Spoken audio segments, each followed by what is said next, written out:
When politics divides your team, embarrassing moments we can laugh at now, and an entertaining story about the importance of knowing your audience. That's what's on tap for this episode of Boss Better Now.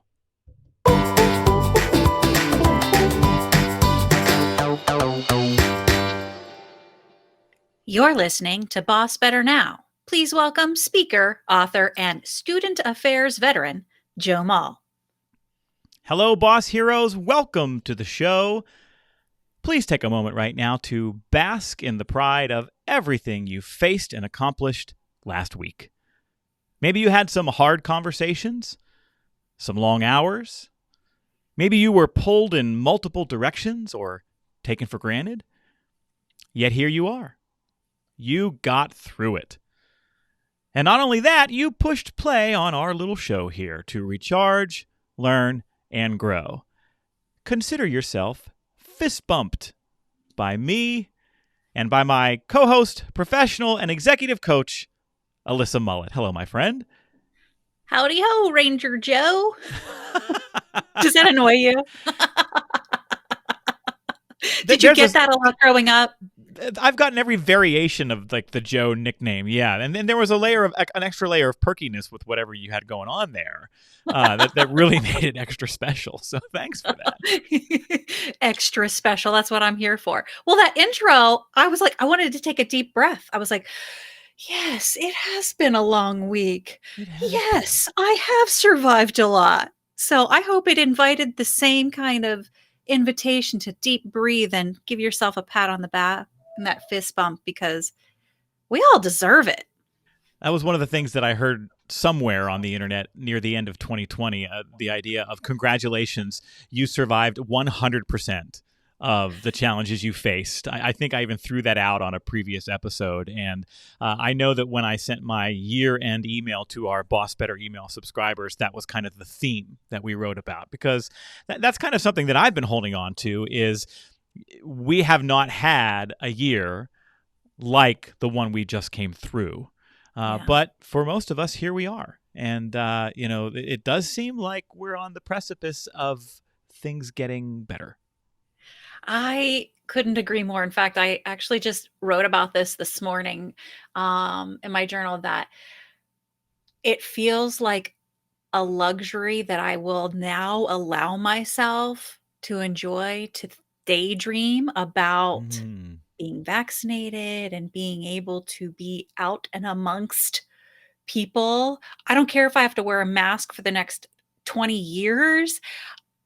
Just being able for my kid to go back to school and all of those things, being able to have alone time in my own house by myself, like these feel like maybe, perhaps, tangible things that might occur within the next 6 months. I'm just basking in that. I'm with you. There are some things from all of this that I do hope stay around. Obviously, the effort that we put in to wash our hands and to be careful about germs. I hope the masks in some regards stay. I mean, I haven't had so much as a sniffle since this all started. And I've heard that from other people too, that, boy, people are generally healthier because we aren't as exposed to everything, not just COVID. Yeah, agreed. It is an interesting outcome from that too. Yeah. Well, one of the things that I think was front and center for a lot of people in 2020 and continues to be is the role of our politics in our personal lives and in how it affects the workplace. That's the idea behind our first segment today. Right after the last time we recorded, I got an email from one of our listeners, and I'm very sorry that I can't remember who it was. I had made the mistake of writing down the question and then deleting the email, which I usually don't do. I'm an email saver. I save them all. You're a hoarder of emails? I kind of am. Like, my deleted items folder has like 13,000 emails in it. I'm not going to lie. I'll just pay for the extra storage. Good grief. But the email came in and said my team is really politically divided. And she went on to kind of talk about the intense differences in the way that it's really started to negatively influence the relationships and the ability of people to work well in the workplace. And this is not the first time I've gotten this question. But it's certainly one that I think is really relevant given everything that we've come through over the past year. So I'd like to start with that, Alyssa. How do we keep people's personal politics from dividing the team? When I think about politics in the workplace, it automatically ties into something that I'm very acquainted with as a coach, which is we hold these political beliefs as aligning with our value system, as part of our moral code. Mm-hmm. And I think perhaps what we have more acutely experienced in the last year, maybe more than that for some of us, is that there it is that feels like that real attack of you as a person against your values and your moral code when there is a disagreement or a not an agreement in terms of an issue. It feels like it's no longer an issue. It feels like you wronged me, and now we have a conflict. So it's not a matter of just disagreeing. It's a matter of you're attacking me by not agreeing with me because that's my value system. And I think, and I think you're so right. And underneath that is, depending on where you get your news from, where you get your information from, there is in our politics a constant belief that the other side is sinister, that they are driving our country into the ground, that they're hateful, that there is a certain level of your world is going to be painful if these evil people are allowed to come into power. And I'm kind of painting with a broad brush right now, and intentionally so. But if you believe that the person whose politics are different from yours is quietly, secretly plotting to, and we've heard about QAnon in the news, and that all the Democrats are pedophiles. There's a reasonableness that moves away from our understanding of each other when politics gets involved. Yeah. And when that comes into the conversation, it just widens the gulf. So what are some of the things that you have heard from leaders about their experiences of how they're experiencing this kind of divide in the workplace? How's it showing up specifically? Is it in your face, like people are like having shouting matches? Or is it this kind of like divisive, there's no longer a camaraderie, a connection that people are willingly pursuing with their colleagues because they now believe or have been told, that their political opinions differ? How are people showing up specifically with that divide?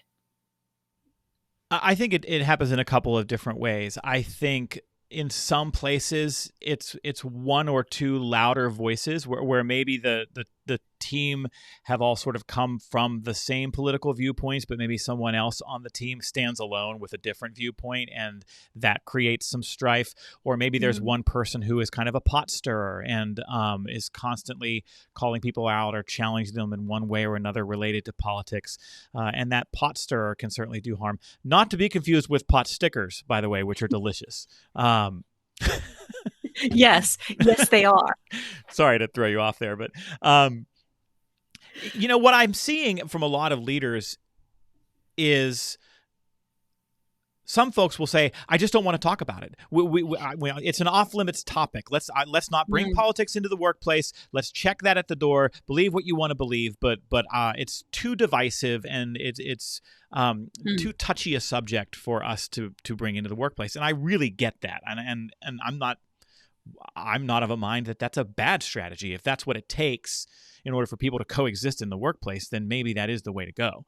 On the other hand, though, we also have some folks who will say, well, I'm just going to try to find people to join my team who think what I think and believe what I believe. And I mean, good luck. There's the talent pool out there is already challenging enough when you're trying to find someone who is available and qualified and a good fit for your culture and your team. And when you layer that in, well, then you've also got to believe what we believe politically. In addition to being challenging, that also might be illegal from an HR standpoint. And so neither of those, I think, are sustainable. What are you hearing in terms of how it's showing up? So this is so interesting.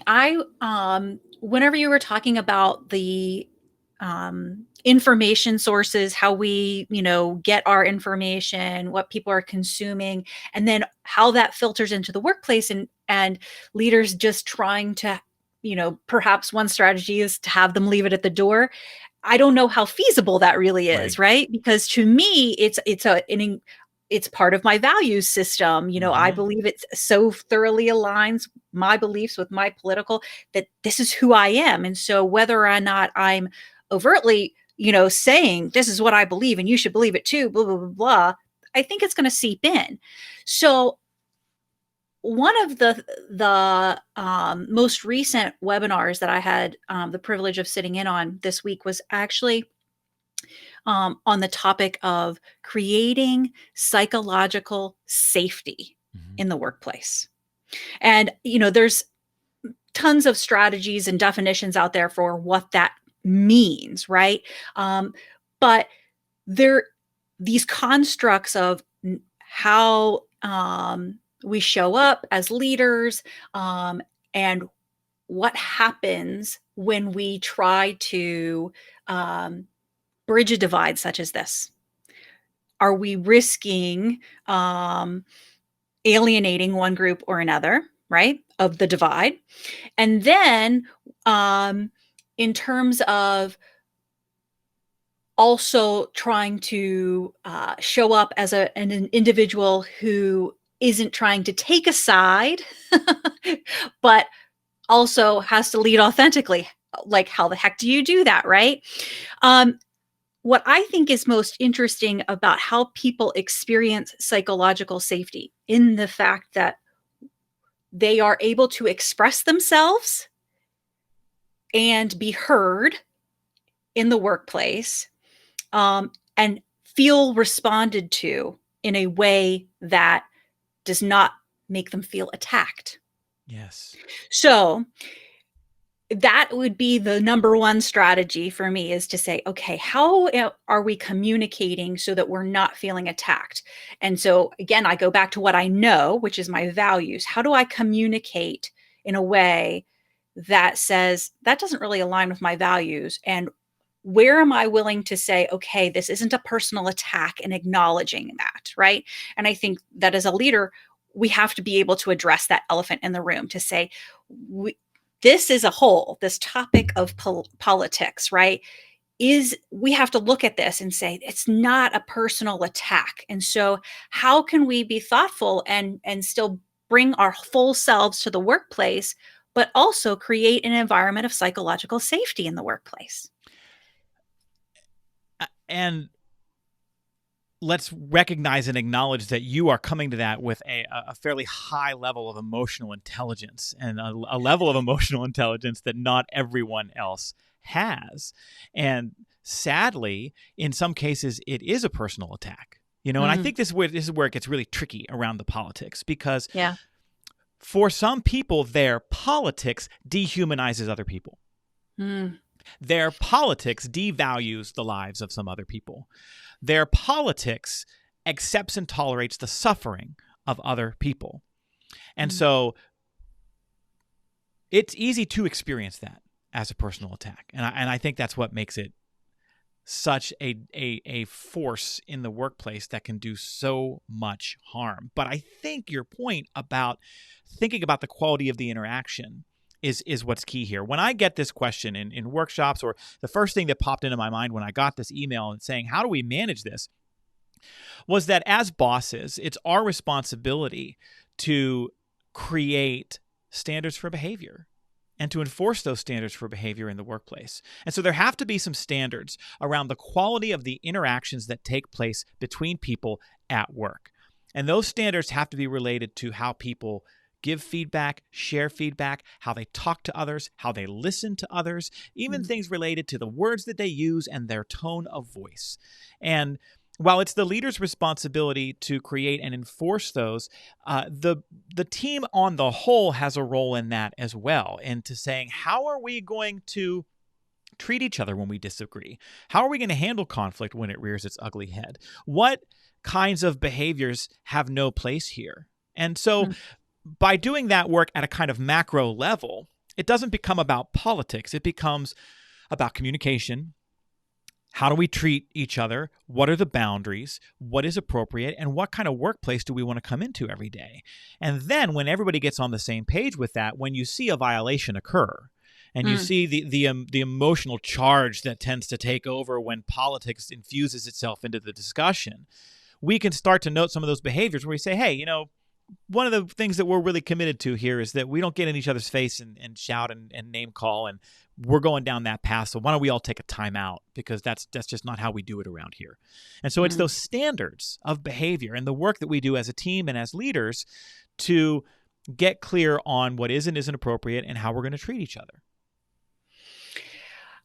I love all of those tools. One of the things that I have in the back of my mind is this kind of default language, right? That I don't know if it will decompress or diffuse for anyone else, but when I feel myself getting heated and getting charged and feeling personally attacked and all of the rest of the things, I can say to the other person out loud, I can feel like this discussion is going to be really, could be really engaging and interesting and productive, perhaps. But for me to be able to be productive in the conversation and continue with my level of engagement, I got to take a time out. I got to take, a different perspective, or we have to be able to set aside some time later on when I'm not feeling as emotionally connected to it as I am right now. Yes. And be able to give yourself a timeout and to acknowledge to the other person why you're taking it, right, it's kind of conflict resolution 101. I was just going to say, it feels kind of like, this kind of feels like marriage therapy, right? Well, and it's just good advice. As you're talking about that, I'm remembering a conversation with my father, who is completely politically opposite from me. And he wants to have the back and forth, and he wants to get into it, and he wants to debate, and he's like, why can't we argue? And my whole thing is, you don't want to argue, you just want to be right, and there's a difference. And what I finally came to terms with was, these are topics that for us don't make sense for us to spend time on. And I've actually said to him, I want our interactions to be easygoing. I want them to be peaceful. And given our politics, there is nothing easygoing about what either one of us thinks or believes. And so it puts our relationship in jeopardy if we will continue to allow ourselves to go and have these kinds of conversations. And so depending on the persons involved in the workplace, you may do all the good work that we just talked about with the emotional intelligence and the boundary setting and all of that, but you may get to a point where you do have to say, you know what, these couple of players aren't capable of touching that dragon, because as soon as they touch the dragon, fire blows everywhere and everything is toasted. I'm overdoing my analogy. Well, I think that is really a brave and vulnerable space for you to be able to articulate and be able to openly communicate, to say, these are the terms of Yes. what I need in order to be psychologically safe, for our relationship to be intact. And I think that that's absolutely applicable in the workplace too. And sometimes we it get to takes define those terms. Yes, and it takes one person sometimes to say, no matter what, I'm not going to take the bait. Right. I'm not going to do it. Okay, it should come as no surprise that in the 15 minutes or so that we've been talking about this, we have not solved the problem with political discourse in our country. Shocking as it is. Perhaps we stay tuned for a future episode of Boss Better Now, at which point in time we will maybe try again. Give another 15 minutes. I bet you will get it. But we also have to get to our camaraderie question of the week. Bosses build camaraderie on teams by making it easier for people to find things in common with each other. Every week we give you a question you can use at meetings to facilitate connection and build camaraderie. And Alyssa, this week's question is, as a standalone idea, may not actually be a really great one for building camaraderie, because it's a question about some of our most embarrassing moments. But I think when we add a qualifier to it, it makes it an easier tool to use for building camaraderie. If you just ask your team, tell us about your most embarrassing moment, that could be awkward. That's some stuff that maybe people don't want to talk about. So that's why our question this week is as follows. Tell us about an embarrassing moment from the past you can genuinely laugh about now. Yeah. Do you have such a moment? If you don't, it's okay. Well, so here is my proposition. I feel like perhaps our leaders could benefit from an introvert's perspective on this question, because even as it reads with that qualifier, okay, to me, it makes my insides weep. Like, I want to go, if I could crawl inside my own body, I would still do it right now. And, you know, I could rack my brain and, you know, try to turn it into one of those HR speak things of like, oh, tell me about your greatest weakness. And, you know, you take one of those strengths that you have. In I just can't stop saying no. You know, I take on too much. Yeah. You know, like the whole thing, but that doesn't feel authentic to do in this space. So my proposition is as follows. For your introverts on your team, I feel like there could be an open invitation to a hard pass. I'm going to take a pass. An opt-out. Yeah, an opt-out. Absolutely. I'm going to opt out of this one. Thanks so much. And just keep going. And don't make a big deal about it. You just keep on moving. That person is still, maybe they don't have anything that they could laugh at. For me, how I'm tying it in, there are plenty of moments that I laugh about, and it's in the moment that I laugh at myself. I don't know that I'm going to be able to laugh about it with an audience. Yeah. And so that makes it a little different for me. But as a tried and true introvert, I feel like we ought to be able to have the option to say, no thanks. I actually want to take that to another level. I think that applies to any of the camaraderie questions of the week that we put out there. If you're going to try to take a few minutes at your meeting or at a huddle to try to help people find things in common with each other, and you ask a question that asks people to reveal things about themselves, you should be completely okay with, at any point in time, someone saying, yeah, I'm going to pass on the question this week. That's just, nope, that's not for me. Hard pass. Like you said, I'm opting out. No questions asked. And I think it's important for the leader to set those ground rules to, if you will, create that psychological safety that you referenced earlier, to say, listen, anytime, and you have to come back to it over and over again, right? If you're going to do this kind of thing, you have to kind of constantly say, by the way, general standing rule, if you don't want to answer the question, it's totally okay. Nobody's going to fault you for it. But if you have an answer, we'd love to hear from you. And let that be enough. Yes. Thank you. My introvert says, thank you deeply. Well, but I would still ask you, what do you have to share? Because I can't wait to hear it. I am a treasure trove of most embarrassing moments because, I'm clumsy and, there's a whole lot of reasons.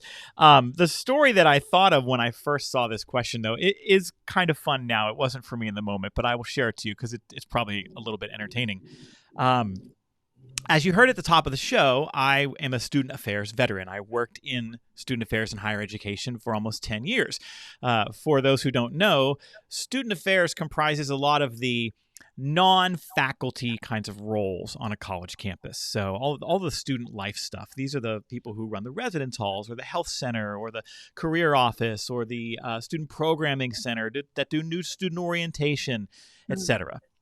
And I did that work for a lot of years, and it was very fulfilling, and it's a special time in my life. And at one point, I was the residence hall director for a large complex at Ohio University in Athens, Ohio, where I got my graduate degree.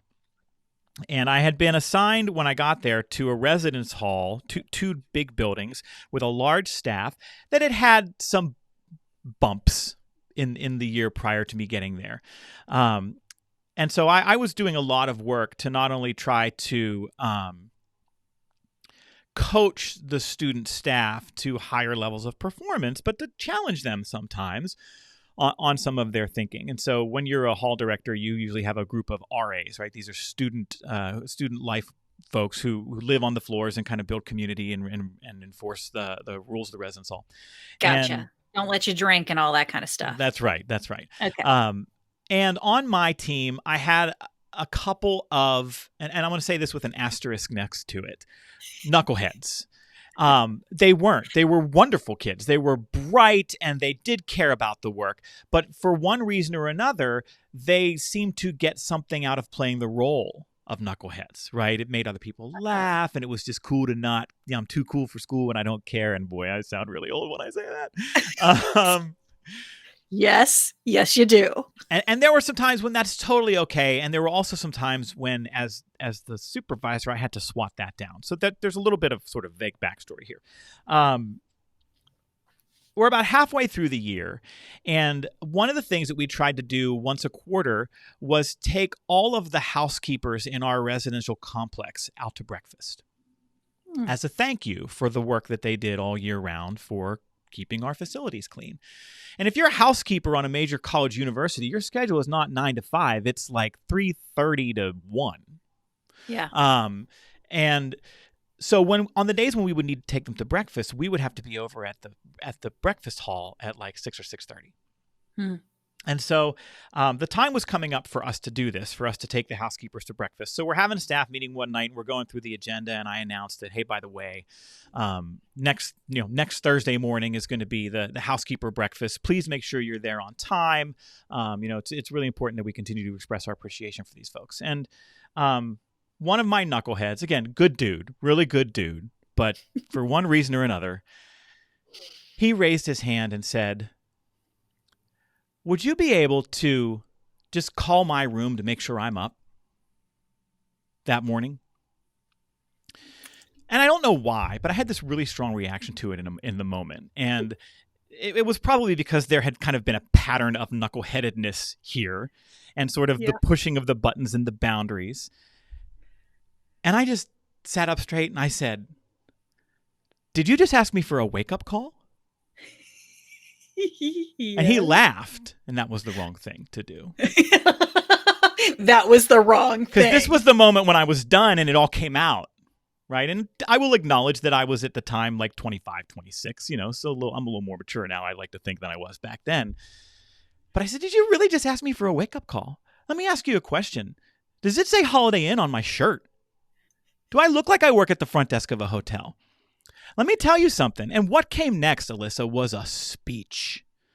about how sometimes in life you need to be where you need to be when you need to be there. And part of being a mature and I sounded just like this, I'm sure that I did. Part of being a mature, responsible adult is not expecting failure and asking for forgiveness, but deciding that I am going to just make sure that I do not fail in this moment. If you care enough about those housekeepers, you're going to be there and do whatever it takes to be there on that day. I cannot believe you would come to me and ask me for a wake-up call. You're a grown man. You mommed his butt. I did. And so it should come as no surprise to you or our listeners that on the day of the housekeeper's breakfast, I overslept. Oh, sugar bits. Oh. My ouchie burn on you. Phone rang in my apartment, and it was one of the RAs on staff, Joe. And I'm obviously sleeping. Yeah. We're all at breakfast. Are you coming? And I did what any self-respecting person would do in this moment, which was I lied. And like we all do, I pretended that I was not asleep. I said, oh, yeah, I'm so sorry. I didn't realize what time it was. I was just finishing something up. I'll be right there. Finishing my Z's up.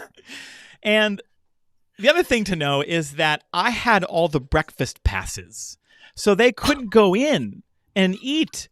So I've got like 18 RAs and 11 housekeepers, and they're all waiting for me in the lobby of the breakfast buffet cafeteria spot. And so I walk in, and of course they burst into applause.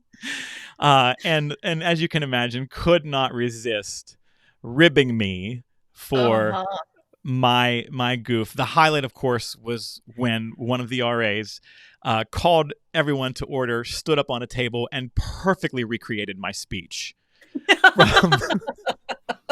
About how sometimes you gotta be where you need to be when you need to be there. And that's the sign of adulthood and maturity. And it was, I was mortified, but I took it like sometimes you just gotta take it like a champ. And I don't know that I was as hard on them after that, but it was a most embarrassing moment that I can laugh at now after the fact.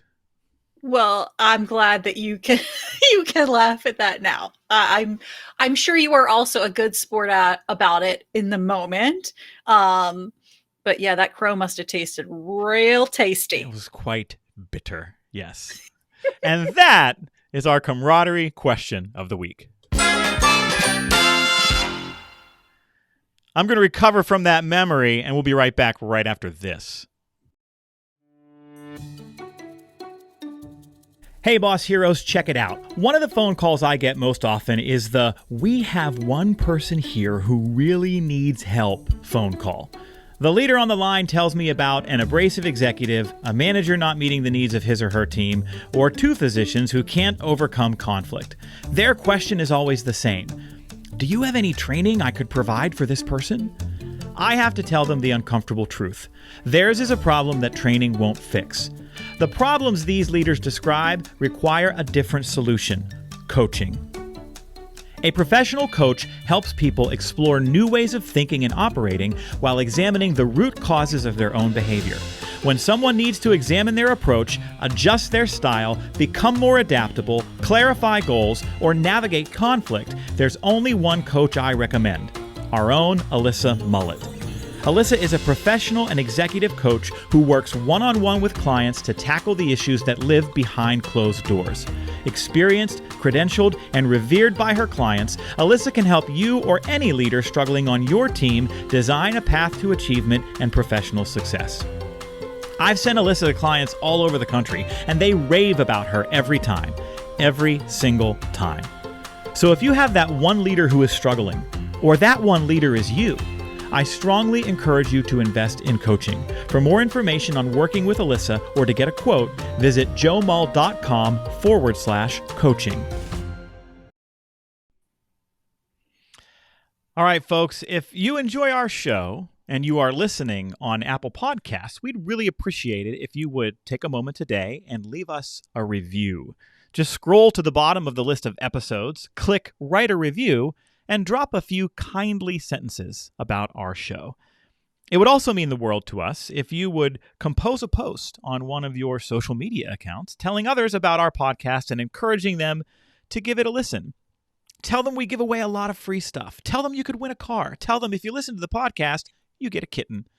I mean, we can't do any of that. But if you go out and say that, that's your social media profile. We don't have any, control over that. And if you're going to do any of that, don't forget to include a link to our website at bossbetternowpodcast.com. Okay, Alyssa, the last thing that we're doing today is a story.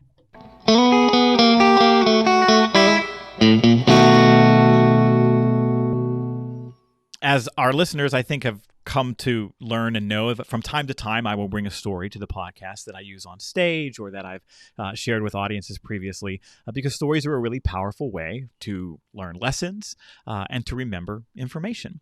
And knowing that I was going to talk today about that kind of most embarrassing moment with the speech and the oversleeping during my time at OU, it reminded me about another story from my time at OU that I think would be fun to share. So we are going to depart from Alyssa for just a minute here and come back to her right before we end as I prepare to share the story that I call Lincoln 225.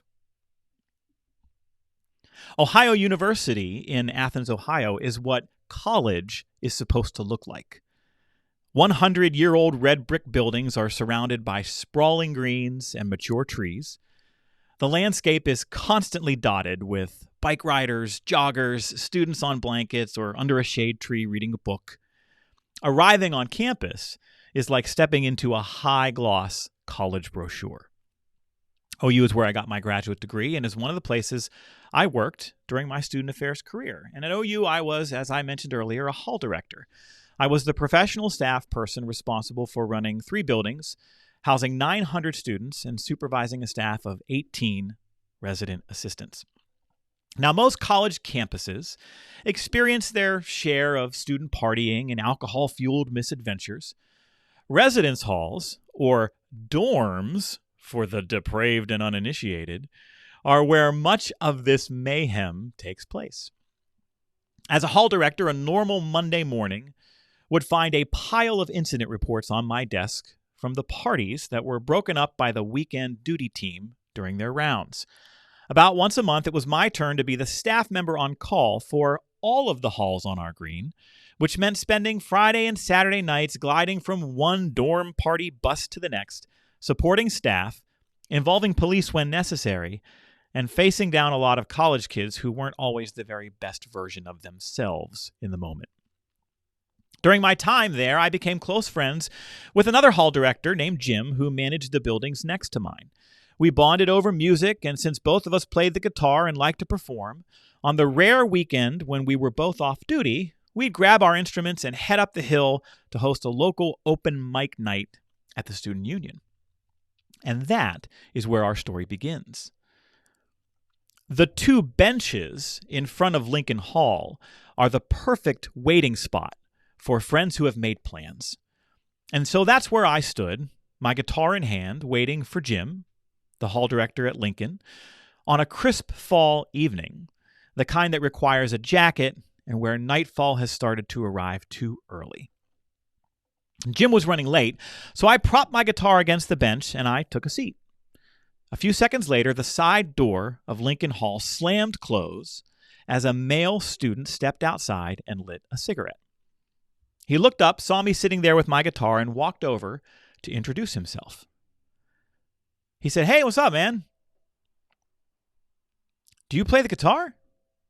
I said, "Yeah." "You?" He said, "Oh, no, I don't know how."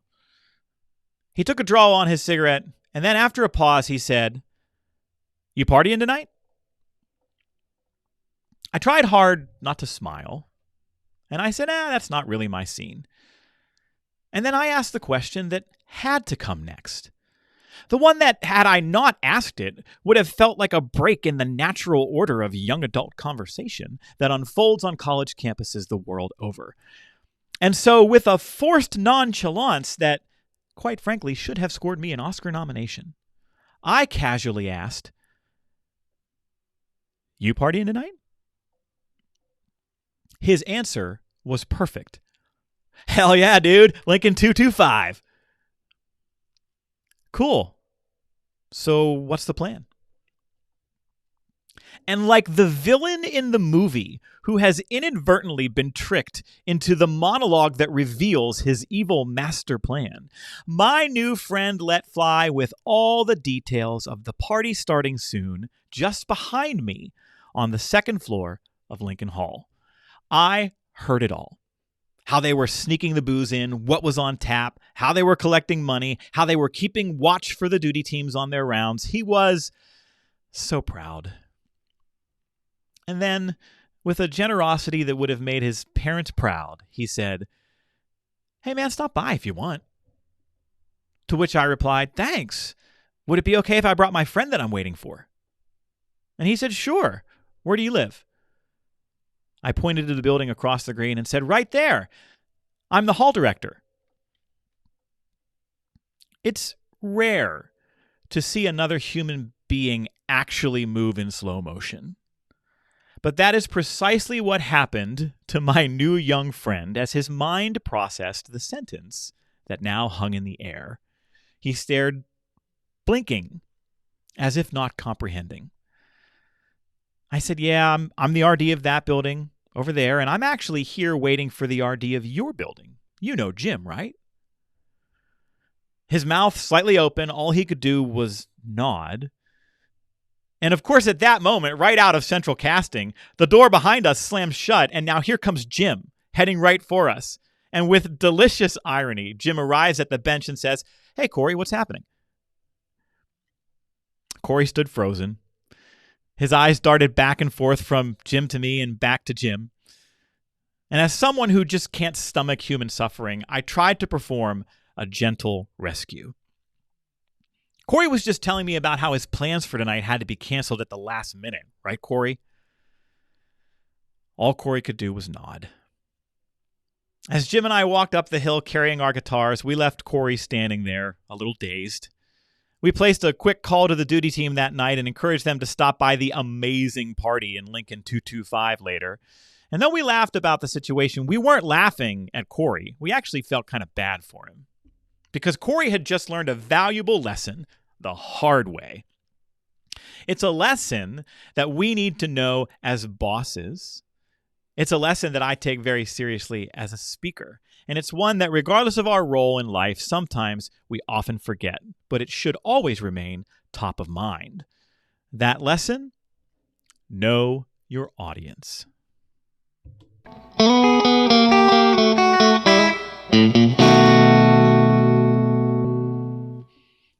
That was amazeballs. That's one of those stories that if you work in student affairs, if you work on a college campus, there's a certain amount of enjoyment, I think, that story brings about. If you've ever been the kid who got in trouble for drinking in the residence hall, it just feels like we're spiking the football. All of it. Love it. Well, my friends, remember, this is your show. We want to hear from you. Share your comments and questions by emailing us at bossbetternow@gmail.com. If you want to get more help like what we do here on the show, then head over to bossbetternow.com and subscribe to my free Boss Better email newsletter. Twice a month, we share videos, articles, and more, all designed to help you boss better. That's our show. Thanks for listening.